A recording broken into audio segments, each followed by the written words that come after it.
ne s'agit pas d'une mesure punitive, encore moins d'une volonté du gouvernement de réduire les effectifs de la police. Il ne s'agit pas d'une mesure punitive parce que cela ne découle pas d'une procédure disciplinaire.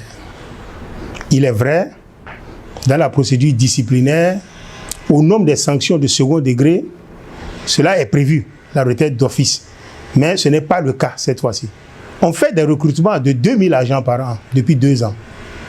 Et la dynamique sera maintenue pendant des années. C'est dire que l'intention n'est pas de diminuer les effectifs. Aujourd'hui, parmi les agents de la police, nous avons des agents qui n'ont pas une capacité de rendement appréciable.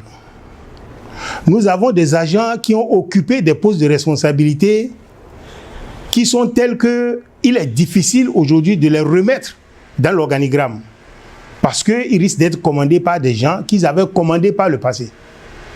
Et dans une structure aussi hiérarchisée, dans un corps aussi hiérarchisé que la police, c'est difficile. C'est difficile de les faire commander par des gens qu'ils avaient commandés par le passé. Souvent, ils sont sans poste, sans attribution. Ce sont tous ces gens-là que nous avons voulu passer à la retraite d'office. Au niveau de la police, il y a plusieurs corps. Il y a le corps des agents de police, il y a le corps des brigadiers, le corps des officiers et le corps des inspecteurs généraux. Par rapport à l'effectif global, chaque corps doit représenter une certaine proportion. Lorsque le corps qui est supérieur a une proportion qui est trop importante, les agents qui sont au niveau du corps inférieur ne peuvent pas avancer normalement. Parce qu'on doit respecter ces proportions-là. Et c'est ce qui se passe aujourd'hui au niveau de la police. Nous avons beaucoup d'officiers, nous avons des officiers de différents grades, ce qui fait que ceux qui sont en dehors de cela, au cours de l'an 1, de la retraite d'office, de la mise à la retraite d'office, vous avez une allocation mensuelle compensatrice qui représente la différence entre votre pension et votre dernier salaire, sans les primes et les indemnités. Au cours de l'an 2, il est prévu une allocation complémentaire qui représente la différence entre la pension et le salaire. Et à partir de l'an 3, vous avez aussi une allocation complémentaire, mais qui représente la moitié de la différence entre la pension et le salaire jusqu'à la date normale de votre retraite. Donc, il y a des mesures quand même d'accompagnement qui permettent d'atténuer les effets, mais de toutes les façons, il y a des mesures d'accompagnement pour que cela ne soit pas trop ressenti par les agents qui vont à la retraite. Étant entendu que ce n'est pas une mesure punitive, c'est une mesure qui a été prise pour améliorer la compétence et l'efficience de la police.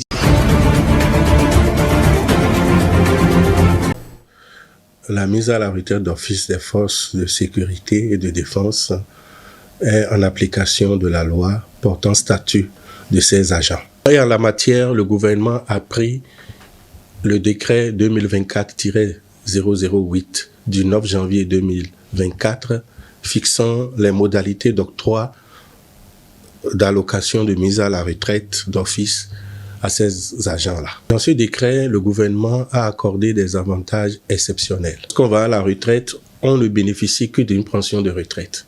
Mais en dehors de cette pension de retraite, le gouvernement a octroyé une allocation exceptionnelle, à telle enseigne que la pension plus l'allocation donne le salaire de base des intéressés, c'est-à-dire leur salaire sans les avantages. Déjà le 1er mars, ces agents auront leur allocation plus leur pension de retraite pour la première année. Mais à partir de la deuxième année, ils pourront bénéficier d'une allocation unique calculée sur la base du temps restant pour la retraite normale. On n'a jamais vu cela. La pension de retraite, pour ceux qui sont allés avant eux, doivent comprendre que quand on va à la retraite, on n'a droit qu'une pension de retraite. Mais cette fois-ci, le gouvernement a donné une allocation exceptionnelle d'abord pour la première année et pour le reste du temps, il y a une allocation unique calculée sur la base du temps restant pour aller à la retraite normale. Nous travaillons de concert avec la direction de l'organisation du personnel des armées Et on a formé une équipe mixte pour travailler 24 heures sur 24 pour pouvoir liquider la pension et les allocations prévues dans le cadre de ce décret. Donc je peux rassurer les intéressés et l'opinion publique que il n'y aura pas de retard et que toutes les dispositions sont prises. Benin for us is a key partner in a key region of Africa. Le Bénin est un partenaire stratégique pour nous. Il joue un rôle stratégique dans la sous-région africaine. Notre objectif est de pouvoir renforcer, diversifier nos relations avec certains pays africains que nous estimons qu'ils jouent un rôle clé donc dans le développement multilatéral, et le Bénin en fait partie. Le Bénin joue un rôle stratégique au niveau de la CEDEAO, au niveau donc des Nations Unies, au niveau de l'Union africaine, et nous partageons des valeurs communes avec le Bénin, et déjà nous avons une coopération multilatérale qui est déjà assez développée et qui est à un certain niveau. Donc l'objectif aujourd'hui, c'est de pouvoir renforcer la coopération bilatérale dans des secteurs tels que le numérique, tels que l'éducation et autres secteurs prioritaires que le Bénin vise à améliorer. Also in environmental and climate issues. So these are some of the things we will be hopefully focusing on in the future. Donc l'âge pour circoncire l'enfant varie donc en fonction de la pathologie devant laquelle on se trouve. Si c'est les circoncisions rituelles habituelles pour des raisons socio-culturelles comme c'est chez nous, nous conseillons en général que la circoncision soit effectuée à l'âge de 6 mois. À l'âge de 6 mois, c'est-à-dire le temps de laisser l'enfant grandir un peu pour pouvoir supporter l'anesthésie qu'on va lui faire. Quand on parle d'anesthésie, ce n'est pas quelque chose d'extraordinaire. C'est en fait aujourd'hui, on opte pour une médecine sans douleur. Une chirurgie sans douleur. On ne veut pas que l'enfant souffre. C'est pas comme avant où pour nous d'ailleurs, on vous attrape un beau jour, on vous promet qu'on va vous acheter ci et ça, vous allez boire ce que vous n'avez jamais bu. Et puis on vous attrape et on vous fait la circoncision, ça fait très mal. Non, aujourd'hui on fait la circoncision, on finit, l'enfant doit pouvoir s'amuser automatiquement après. Donc pour pouvoir le faire, on fait donc une petite anesthésie. Ça se fait au bloc opératoire. Donc là, pour que les conditions soient réunies, que l'enfant ait un développement optimal, pour que ce soit effectué dans les conditions sécuritaires du point de vue chirurgical comme anesthésique, il faut l'âge de 6 mois. Maintenant, comme je vous l'ai dit, s'il y a des malformations données qui font qu'il y a des risques d'infection urinaire, surtout à répétition, avec pyélonéphrite aiguë, septicémie, voire décès, ou bien insuffisance rénale d'abord avant décès, on décide de faire la circoncision dès la naissance. D'accord, ça peut se faire dès la naissance de façon vraiment sécurisée. Donc ça dépend des contextes. Donc on peut le faire dès la naissance ou en général autour de l'âge de 6 mois. Maintenant, à partir de l'âge de 6 mois, on peut le faire. Maintenant, si on voit un enfant, il y a des enfants qu'on voit à 14 ans et tout, que s'ils sont demandés, on peut également le faire. Mais en général, si on voit l'enfant qui n'a aucun problème, on attend souvent l'âge de 6 mois. Ça peut se faire sans risque.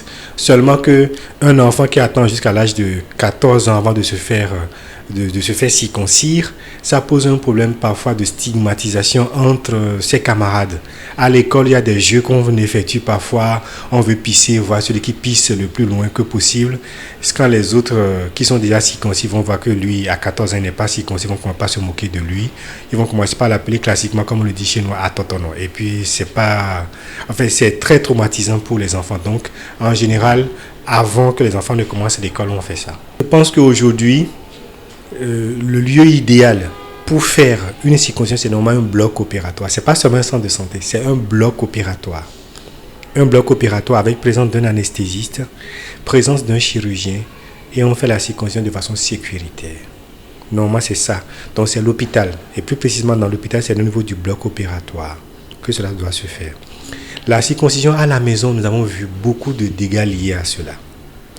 Moi, personnellement, je ne conseillerais pas. Ce n'est pas parce que je suis du domaine médical, mais je ne conseillerais pas aujourd'hui une circoncision à domicile. C'est vrai, nous, on a fait ça à domicile.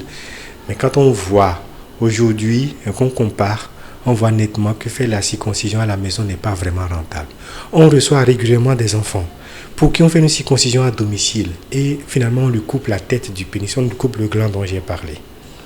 J'ai eu encore en mémoire ce joli garçon, teint clair, vraiment mignon. Je ne vais pas dire son nom parce que son prénom m'est resté jusqu'à présent.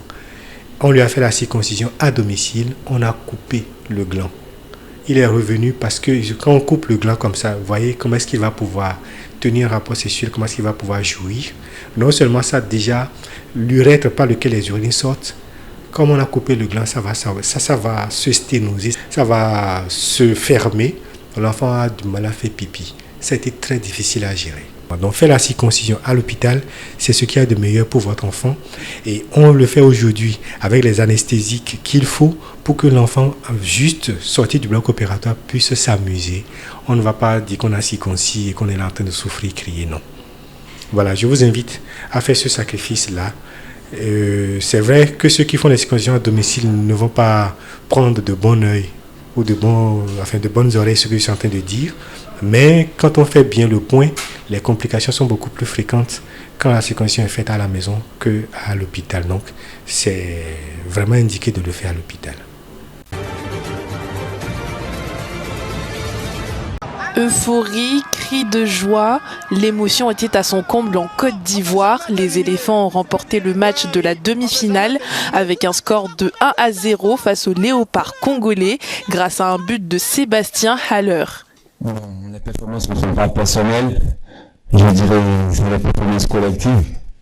Et logiquement, comme je l'ai souligné tout à l'heure, après cette humiliation de la Guinée équatoriale ici, on s'est regardé dans une glace, on s'est dit des choses en face et on a vu qu'on ne pouvait pas faire pire. Et aujourd'hui, nous sommes heureux, pas parce que nous sommes qualifiés pour la finale, mais c'est sur ce stade-là qu'on a perdu 4-0. Et c'est ici aujourd'hui où on est venu jouer la demi-finale, donc on s'est parlé depuis des jours. Donc il fallait montrer notre visage là. Le premier sentiment, c'est de la déception, parce que la physionomie du match nous amène aussi à être déçus, parce qu'on peut y croire par rapport à la prestation qu'on fait, même si on est tombé, je le redis, sur une belle équipe de la Côte d'Ivoire.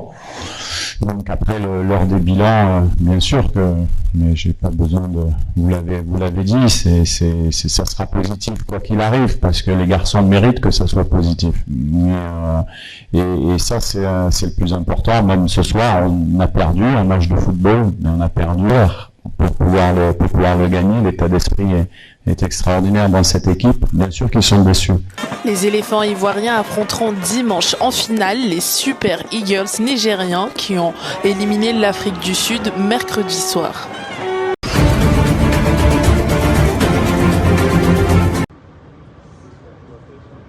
La CEDEAO se réunit ce jeudi 8 février en urgence suite à une série de crises politiques. Les ministres des Affaires étrangères des pays membres de la communauté se sont donné rendez-vous à Abuja, au Nigeria, pour discuter des problèmes sécuritaires et politiques actuels de la région. Cette réunion d'urgence intervient suite au report des élections présidentielles au Sénégal et aux différends importants avec les régimes militaires au pouvoir au Burkina Faso, au Mali et au Niger qui souhaitent partir dès maintenant et non dans un an comme le stipulent les textes de l'organisation. Dans son discours introductif, Omar Alieu Touré, le président de la commission de la CEDEAO, a qualifié la crise sénégalaise de développement inquiétant avant d'appeler les pays membres à rester unis. L'organisation a demandé à Dakar de respecter son calendrier électoral initial, mais elle reçoit une vague de critiques qui remettent en cause son influence sur ses États membres.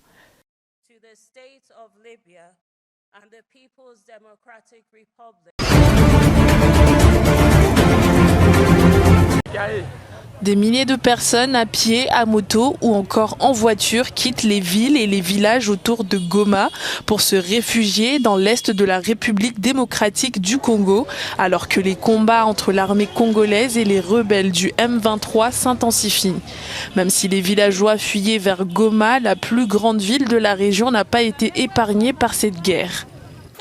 Nous allions dans les champs pour cultiver et lorsque nous sommes arrivés à la barrière militaire de Kimoka, nous avons vu des soldats s'enfuir avec leurs armes. Ils ont dit que les combattants du M23 arrivaient et nous avons été obligés de fuir. Nous voulons que cette guerre cesse car nous souffrons beaucoup. Ces derniers jours, au moins 2 roquettes sont tombées dans les quartiers périphériques de la ville de Goma. Le président congolais Félix Tshisekedi, qui a été réélu en décembre, a encore du mal à mettre fin à la violence malgré ses promesses. Nous venons de fuir Sake parce que nous avons peur d'y rester et de mourir. Des bombes ont été larguées dans la ville, donc nous fuyons car nous risquons de mourir. On fuit, mais on ne sait même pas où aller vivre. Les combats entre la rébellion du M23 et les forces gouvernementales se sont intensifiés mercredi et ont fait au moins 6 morts dans l'est du pays.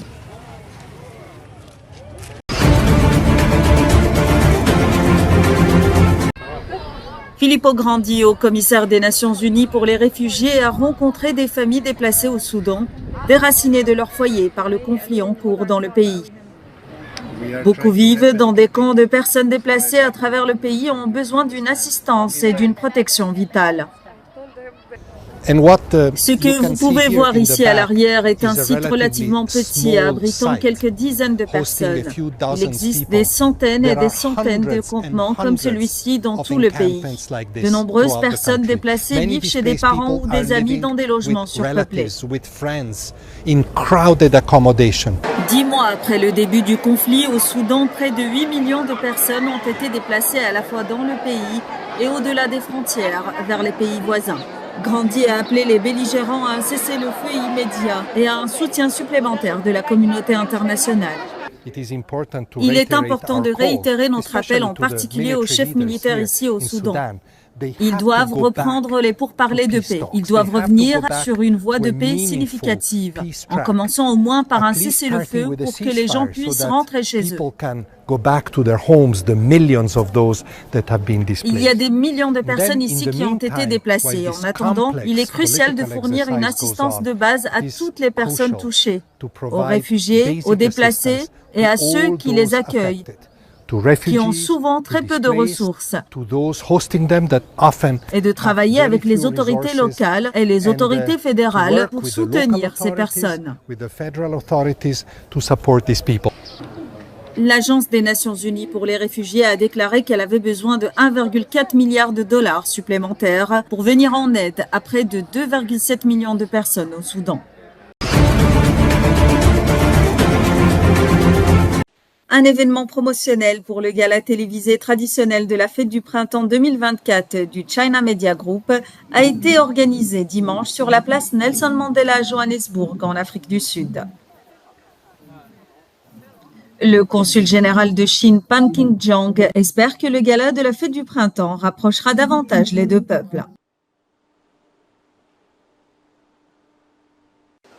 Cette année est le début de l'année après laquelle les relations sino-sud-africaines sont entrées dans leur âge d'or. Le gala de la fête du printemps est devenu une marque de fabrique en Chine et j'espère que le programme télévisé pourra être diffusé dans davantage de pays étrangers, répandant ainsi la joie au public mondial et servant de pont pour promouvoir les échanges culturels entre la Chine et les peuples du monde. L'événement a réjoui les 300 000 Chinois vivant en Afrique du Sud ainsi que toutes les personnes intéressées par la culture chinoise. Le simple fait de voir tout cela en direct, de voir toutes ces activités du festival me rend curieux et me donne envie d'en savoir plus sur la culture chinoise. J'ai envie d'assister à ces festivités, j'ai donc hâte de voir le programme le 9 février. J'espère juste que tous les Africains qui le regarderont pourront se sentir quelque peu intéressés par la culture chinoise et chercheront également des moyens de s'impliquer dans de nombreux programmes. Sifiso Minizi, maître de conférence au département de communication et des médias de l'Université de Johannesburg, a adressé ses meilleurs vœux au peuple chinois. C'est une période très excitante pour le peuple chinois avec toutes ces célébrations du Nouvel An qui approchent. Je voudrais leur souhaiter tout le meilleur pour la nouvelle année, plus de prospérité et plus de succès dans quoi qu'ils fassent. Le gala de la GCM qui aura lieu le 9 février est un événement très excitant que j'attends avec impatience. L'émission télévisée également connue sous le nom de Shunwan a lieu chaque année depuis 1983. Elle est pour de nombreux Chinois un élément indispensable des célébrations du Nouvel An.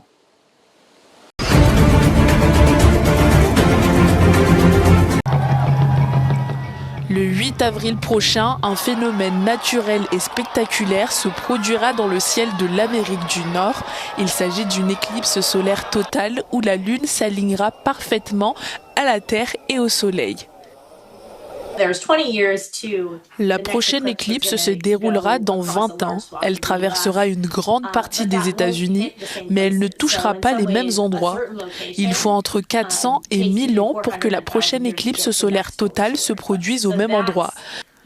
Donc si vous vous trouvez à l'endroit où elle a lieu, regardez-la maintenant ou essayez de vous y rendre pour la regarder, car vous ne la verrez probablement plus.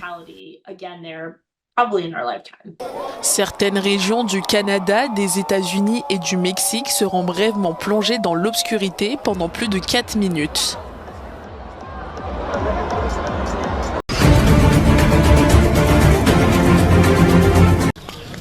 Le secrétaire général des Nations Unies, Antonio Guterres, s'est exprimé mercredi devant l'Assemblée générale de l'ONU sur les différentes crises humanitaires que traversent de nombreuses populations à travers le monde.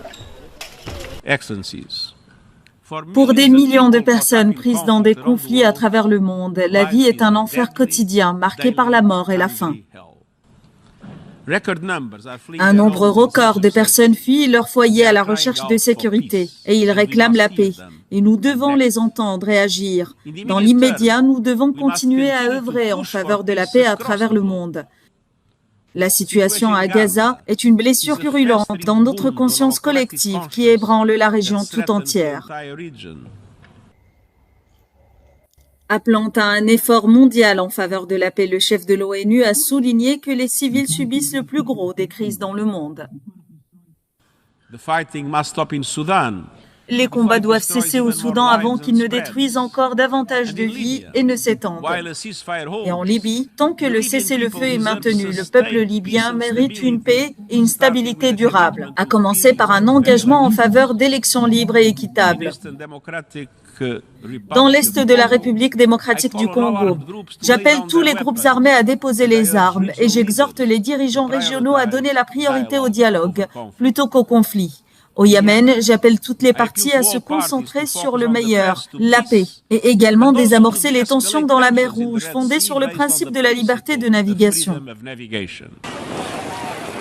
Guterres a affirmé que si tous les pays remplissaient leurs obligations en vertu de la Charte des Nations Unies, le droit de chacun à une vie de paix et de dignité serait garanti.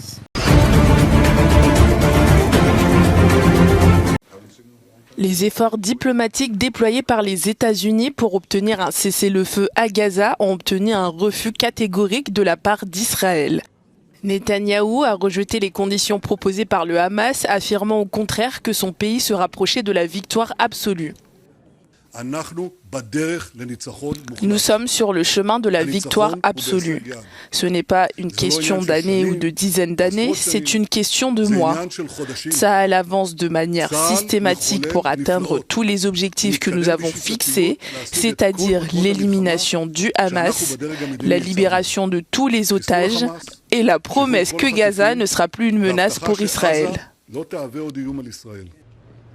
Anthony Blinken espérait qu'Israël serait prêt à travailler sur les propositions du Hamas qui comprenaient une pause de 45 jours dans les combats, le retour échelonné des otages restants, la livraison de nourriture, d'autres formes d'aide à Gaza et un retrait de l'armée israélienne.